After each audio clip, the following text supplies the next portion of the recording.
නමෝ තස්ස භගවතෝ අරහතෝ සම්මා සම්බුද්දස්ස. සක්මන් භාවනාවෙන් බුදුගුණ භාවනාවට ප්‍රවේශයක් අද අපි ඉගෙන ගනිමු. මුලින්ම අපි සක්මන් භාවනා කාණ්ඩයෙන් කියලා දුන්නා මේ මහ පොළොව මත ඇවිදින්න. කිසිම බලාපොරොත්තුවක් නැති, මියගිය අතීතයේ සිහිපත් වෙන්නේ නැති, ඒ වගේම නූපන් අනාගතයේ සිහි කරන්නේ නැති, ඊටාම සුන්දර සතිය පිහිටුවා ගත්ත මොහොතක්. අපි එක් කරේ වම දකුණ වම දකුණ කියලා තියෙන පාය. මම දැන් මෙතන ඉඳලා අතනට සක්මනක්. එතකොට අපි එහෙමයි පුරුදු වුණේ. දකුණ වම දකුණ වම දකුණ වම දකුණ වම දකුණ වම.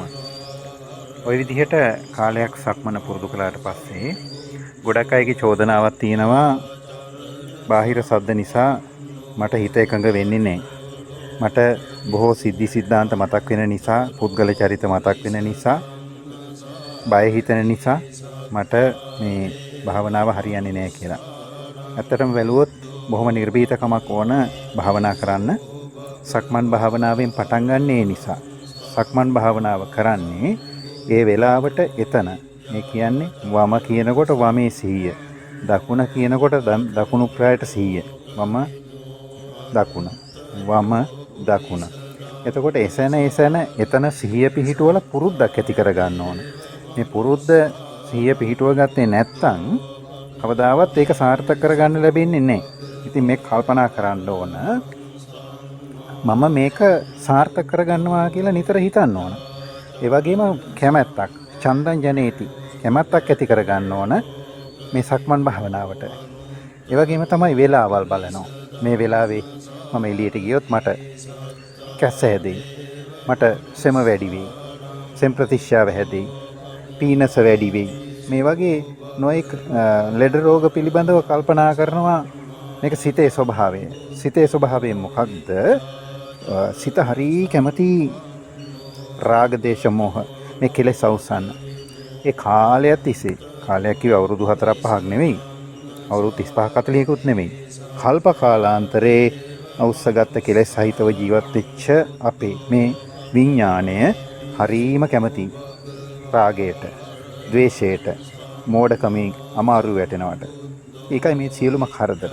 මේ සක්මන් භාවනාවේදී කරන්නේ හොඳ සතිය පිහිටුවා ගන්න ලොකු උදව්වක්. මේ වෙලාවේ මම දැන් මෙතන.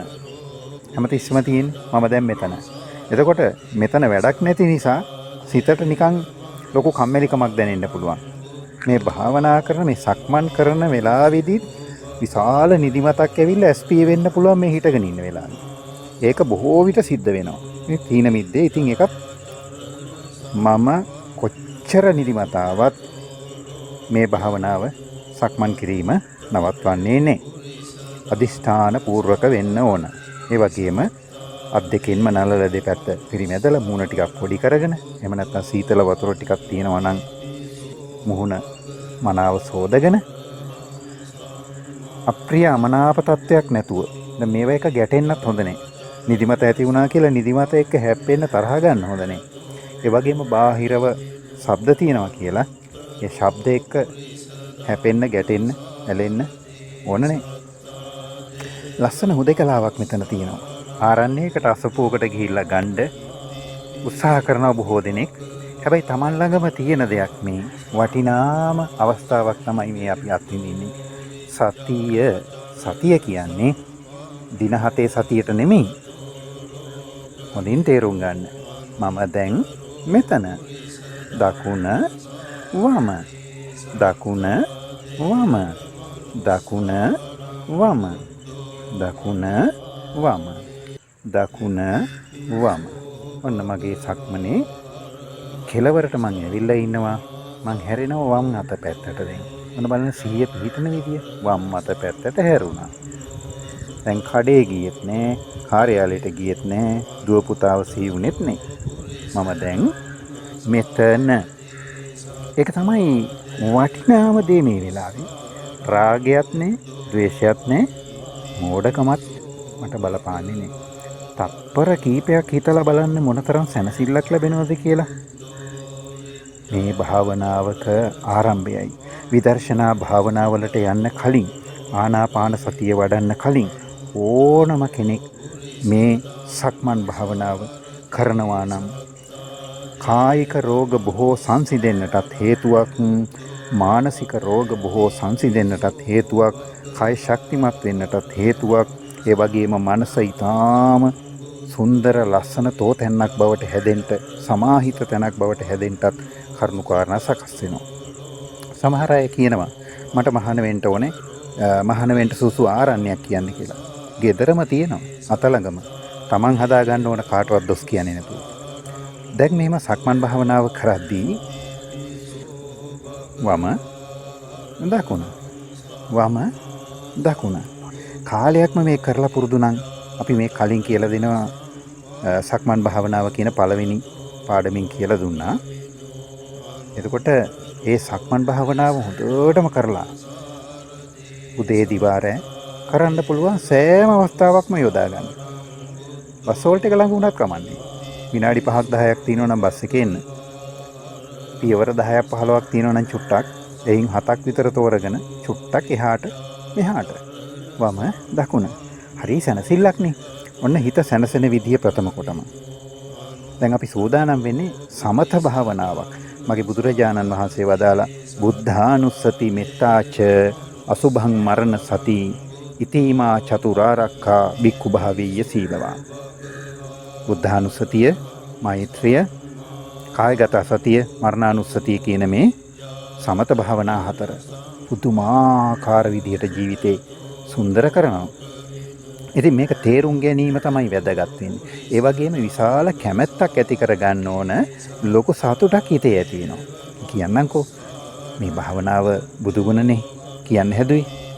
බුදුගුණ වඩන කෙනෙකුට ලැබෙන ප්‍රතිලාභ නම් මෙච්චරයි කියලා කියන්න බෑ.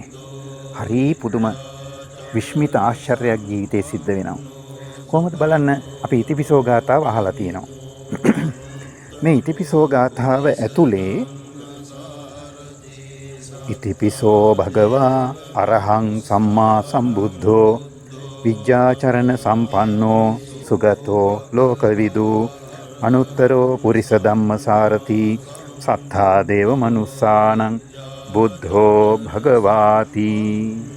මෙහෙම නිරන්තරයෙන්ම අපි අහලා පුරුදු ඉතිපිසෝ ගාථාව. අවධානය යොමුනේ නැහැ. බුදු ගුණ නාමයක් සඳහන් වෙනවා. ඒකට කියන බුද්ධ ගුණ නාම. බුදු ගුණ අචින්ත්‍යයි, සිතල මතල ඉවර කරන්න බෑ, අප්‍රමාණයි. නමුත් බුදුරජාණන් වහන්සේ විසින්ම මහණෙනි ලෞතර බුදු කෙනෙකුගේ ගුණ කදම්බය, අසීමාන්තික වූ ගුණ කදම්බය සිහිපත් කර ගැනීමේ සහ සිත සමත කර ගැනීමේ අවශ්‍යතාවය උදෙසා මෙන්න මේ විදිහට සිහිපත් කරන්න. අනුලෝම වශයෙන් 1 සිට 9 දක්වා. අරහං සම්මා සම්බුද්ධෝ විජ්ජාචරණ සම්පන්නෝ සුගතෝ ලෝකවිදු අනුත්තරෝ පුරිස ධම්මසාරති සත්තා දේව මනුස්සානං බුද්ධෝ භගවා. මේකට බය වෙන්න එපා. හිතේ බයක් ඇති වෙන්න පුළුවන්. බය වෙලා බෑනේ. භාවනා කරනවා නම් අභීත සිංහෙක් වගේ පෙරට යන්න ඕන. ඉතින් අපි ඒ අනුලෝම ක්‍රමය ඉතිපිසෝ ගාථාව ඇතුලේ සඳහන් වෙන බුද්ධ ගුණ නාම 9 වෙනම අරගෙන අපි ලස්සනට මානසිකාරය කරනවා. ඒ කියන්නේ සිත පිහිටුවනවා. ඔන්න බලන්න, වඳුරු සිත. උදේ පාන්දර එළි වුණාම වඳුරෙක් කරන්නේ එතන ඉඳලා රාත්‍රියේ එළමෙන තුරුම ගහක අත්ෙන් අත්තට පනින එක. ගහින් ගහට පනිනවා. අහුවෙන ගෙඩිය කඩා ගන්නවා. අන්න ඒ වගේ මේ සිතත් වඳුරෙක් වගේ සැරිසරනවා. එවන් වූ වඳුරු සිත අල්ලලා එක තැනක තියා ගන්නවා බුදු ගුණ 9හි බැඳලලා. කොටින් කිව්වොත් බුද්ධානුස්සතියයි. බුද්ධානුස්සතියට සිත බැඳලුවාට පස්සේ ඒක ටිකක් උත්සාහ කරන්න ඕන. ටිකක් නෙවෙයි, බොහෝ කොට උත්සාහ කරන්නට ඕනේ. ඉතින් එහෙම බොහෝ කොට උත්සාහ කරලා අනුලෝම වශයෙන් වඩනකොට සිතේ ඒ බුදුගුණ විතර්කය අරහං සම්මා සම්බුද්ධෝ විජ්ජාචරණ සම්පන්නෝ සුගතෝ ලෝකවිදු අනුත්තරෝ පුරිස ධම්මසාරති සත්තා දේවමනුස්සානං බුද්ධෝ භගවා කියලා සිත විසින්ම මෙනෙහි කරන්න පටන් ගන්නවා. අපි ඒ වෙලාවට අන්න සිත විචාර වෙනවා කියලා දැනගන්න ඕනේ. බලන්න තෙල් මල් පහන් තියලා වැඳ වැඳ හිටපු කාලේ අතික්‍රමණය කරලා තව අඩියක් දෙකක් ඉස්සරහට යන විදිය භාවනා පැත්තට යනවා කියන ප්‍රඥාව වැඩෙනවා. එතකොට ඔය පාරේ වමෙන් යන වැඩේ කරන්නේ නේ. පාරේ යන්නේ දකුණෙන් කියලා දැනගන්නවා. අවම වශයෙන් ප්‍රඥාව පිහිටනවා තමන්ගේ ජීවිතය ආරක්ෂා වෙනව නේද? බලන්න කොච්චර ලස්සනක්ද කියලා. ඉතින් මේ අනුලෝම භාවනාව දීර්ඝ වශයෙන් කරන්න ඔබට පුළුවන් වෙන්න ඕනේ. ඒ පුළුවන් වීම මත විතක්ක විචාර වෙලා, ඒ කියන්නේ විතක්ක කිව්වේ බුදු ගුණ 9ට, විචාර කිව්වේ සිත විසින්ම ඒ බුදු ගුණ 9 මෙනෙහි කරන්නට පටන් ගැනීම. ඊළඟට අපි ඒ බව අඳුරගෙන අපිත් ඒහා සමගාමීව සිතත් එක්ක අනුගත වෙලා ලෞතර බුදුරජාණන් වහන්සේගේ ඒ නව අරහාදී බුද්ධ ගුණ මෙනෙහි කරන්න පටන් ගන්නවා. ඉඳගෙන ඉන්න, හිටගෙන ඉන්න, ඇවිදින, නොනිදා සැතපෙන කියන සතර ඉරියව්වෙදිම.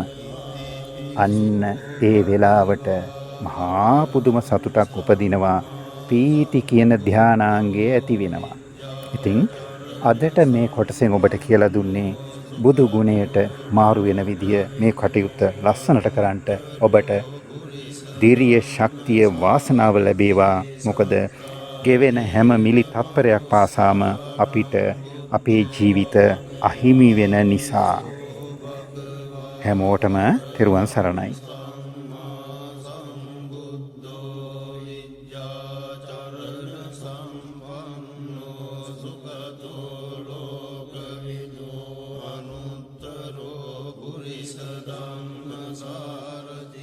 සත්තා දේව